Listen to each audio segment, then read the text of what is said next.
Everybody, as you see, I brought someone else with me. So I am Anna Martin. I am from the Zurich University of the Arts. I'm a sports scientist working in game research for the last couple of years. Hello, I'm Ralf Mauerhofer.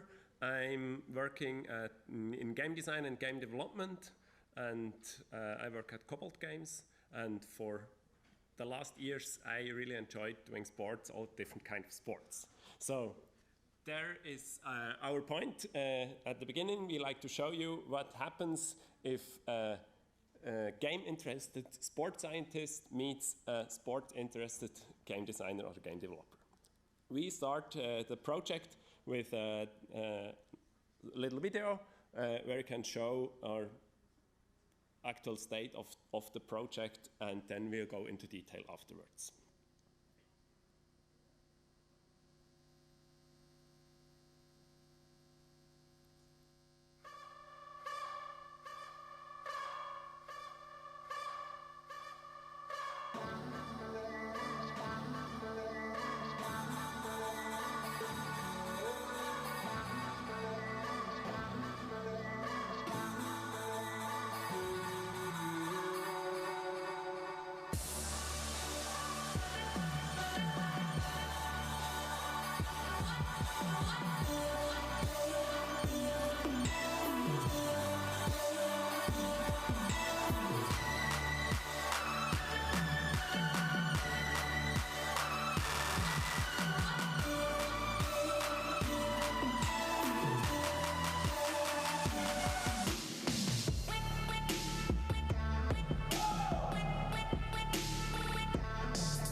So, at the very beginning of the project, there were a lot of theories and approaches which we were interested in, and we would say the core theory beside sports scientific and beside game research-driven approaches was always flow. Flow is described as a feeling of being totally absorbed within fulfilling an activity, such as playing a game, for example. Besides fulfilling the activity and being absorbed, you will also experience enjoyment and fun while doing so. To get into the flow zone, it is very important that the skills which are required to fulfill a task and your actual skills are balanced and matched with each other. Otherwise, you won't get into the flow. Sinclair et al. Extended this rather mental model of flow, and they say when playing an exergame, you have to think about the body as well, because you have the mental state and you have the body state while interacting with a physically challenging game. So it is very important that an exergame neither over-challenge nor under-challenge you while playing, on the mental as well as on the bodily level. So this was our main starting position for the R&D project, and we wanted to develop a fitness game environment which dynamically adjusts its difficulty level in order to provide a dual flow experience for various player and sports types. The targeting group were children in the age of 10 to 14, and we involved the targeting group into our iterative design process. We focused on not only the game scenario, no, we also focused on the development of specifically designed full body motion controller, which you can see on the left. Because we know, also from the theory, that the controller can be a strong predictor for or against flow and dual flow experience. So, to contrast our development, we further implemented Plunder Planet with the commercially available gesture-based Kinect sensor, which allows for a higher freedom of movement, while our full body motion controller challenged the player coordinatively and cognitively. So let's have a look what happens inside the game scenario. These requirements were also very important in the visual part of the game. So as we heard before about the talk about Nevermind, where the game and the art, this intersection of the circles, it's for the immersion of the game, for the flow, it's exactly the same here. So if you look at this screen about the game, you have really almost every element in the level, in the environment, supports the moving forward, indirectly supports the flow. So you have these speed lines on the floor, you have a channel you drive in it. The objects beside who go past you are slim and high, so they have these fast movement effects. And also particle effects are used for trail renderings, like to support the speed. And therefore you can't see it in the still image, but the animation of the player character or the animation of the ship is really important to support the movements you do in the room. On the other hand, and the technical part, it was, in order to be adaptive in every way, the whole track has to be generated dynamically on runtime, and even the mesh of the track below, the slopes and the stuff like that, is generated in real time in order to adapt to the player's skill or the player's level. There you see the three main parts in the three images above we can adapt to. It's on the left you have the difficulty of one obstacle, which parts you can move through the obstacle. So this is a cognitive challenge. It's as well as a little physical and mental challenge. In the middle, you have the frequency. It depends how often you have an obstacle to avoid. This is purely a physical task. The faster they arrive, the faster you have to move. And the part on the right, the slopes and how far you can see, because if there are more slopes and it goes up and down, this is a mental challenge to make the game feel difficult. And these options, they adapt based on the player's input. There you have the biofeedback. We have the heart rate that is measured for the physical response of the player, and according to how often the player makes mistakes or runs into obstacles, we can balance the difficulty level of the mental and cognitive Herausforderung. Challenge. Yeah. And we have also for trainers a UI where you can also for research parts where you can change these values live while playing and experience this. Yeah, and currently we conducted a couple of evaluations or small studies with this prototype. So just to let you know how that might look like, here you can see some scenes from the laboratory where we already conducted a feasibility study which proves the feasibility of the adaptive game scenario, and we already proved the attractiveness and the effectiveness of the game.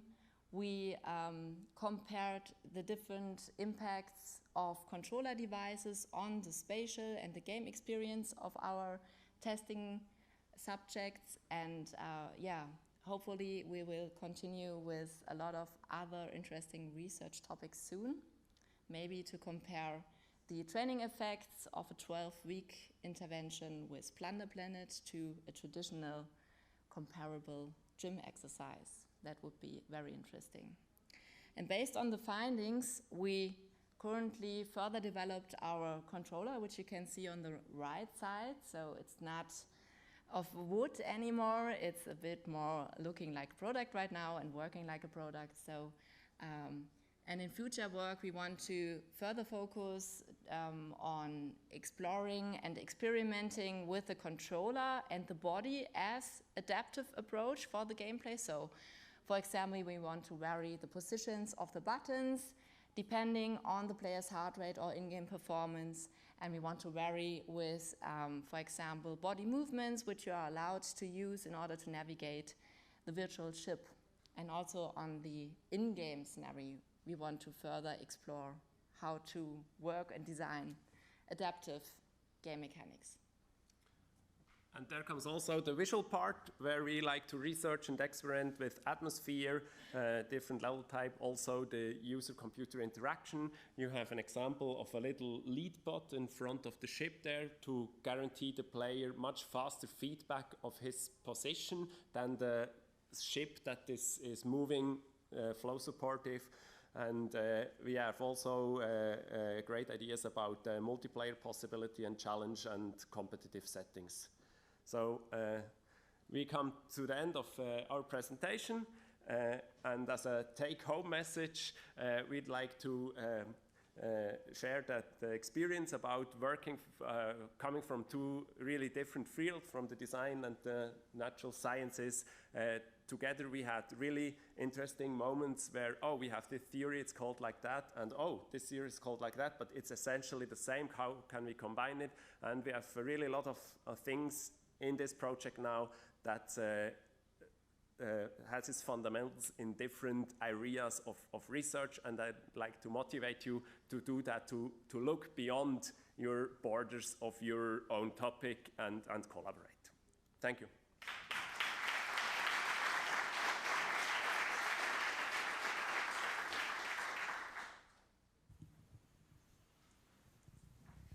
Thanks for the great talk. It looks like just an amazing product. I'm curious if you guys can share anything with us about the differences you might have observed in terms of the different controller schemes, the motion, and maybe not just in terms of enjoyment, engagement, maybe it differs by age, something. Mm-hmm. So just to hold it short, we can talk about afterwards for hours, I guess, but the main findings we had is that, for example, children with former sports experience and former playing experience, they enjoyed the Kinect very much. We assume because they already have a very good feeling of their own body, because they are trained, they are doing sports, they are used to, compared to the more couch potato-oriented targeting subjects, they loved to be guided. Orientation points and yeah, the buttons which could give them a haptic feedback as well were very important. So you could also see it go the other way, like there's something physical about sports that they might want in the haptic. Exactly. That's interesting. Yeah. Thank you. Thank you. We have 3 more minutes for questions.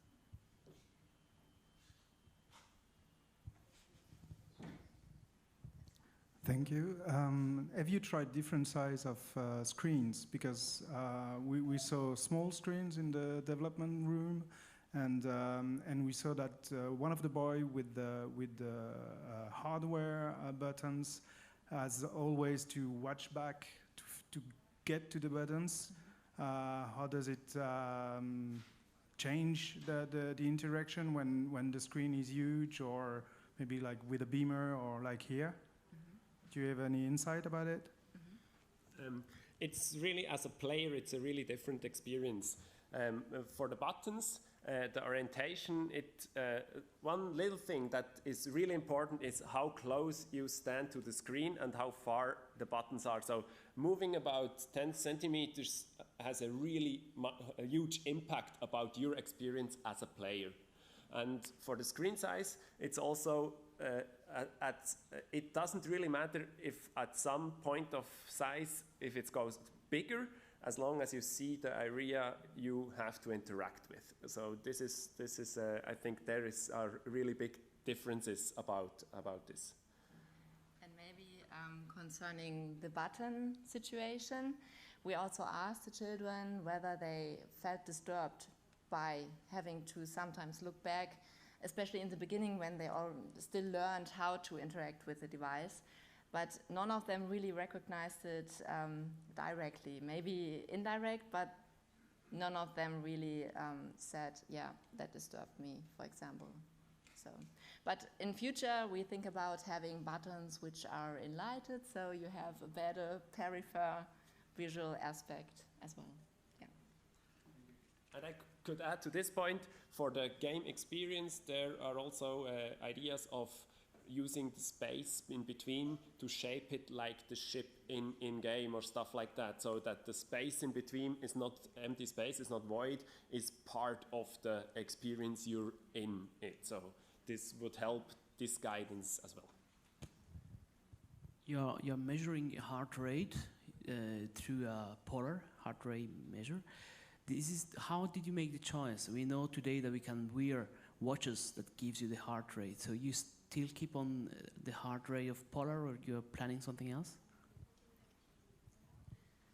I think Polar was easy to have access to the values, because we had to develop an app ourselves in order to combine the physical values directly into the game engine. So that was only the starting point.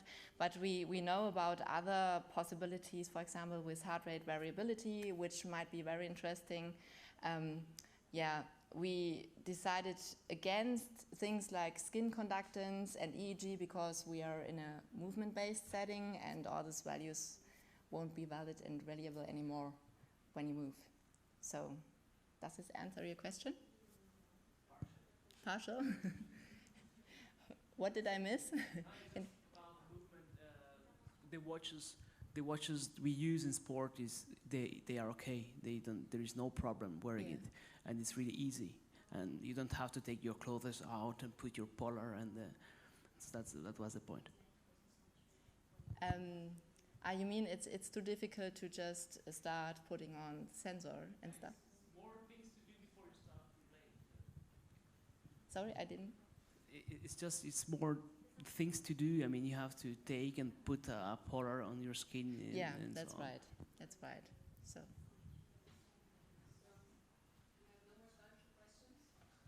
Thank you.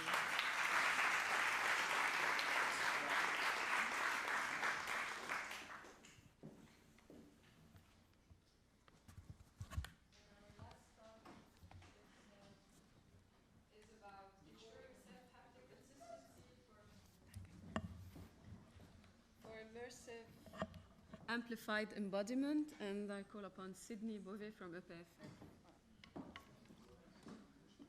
Vous aviez envoyé l'avion à l'avance? Ouais, j'avais envoyé. Okay.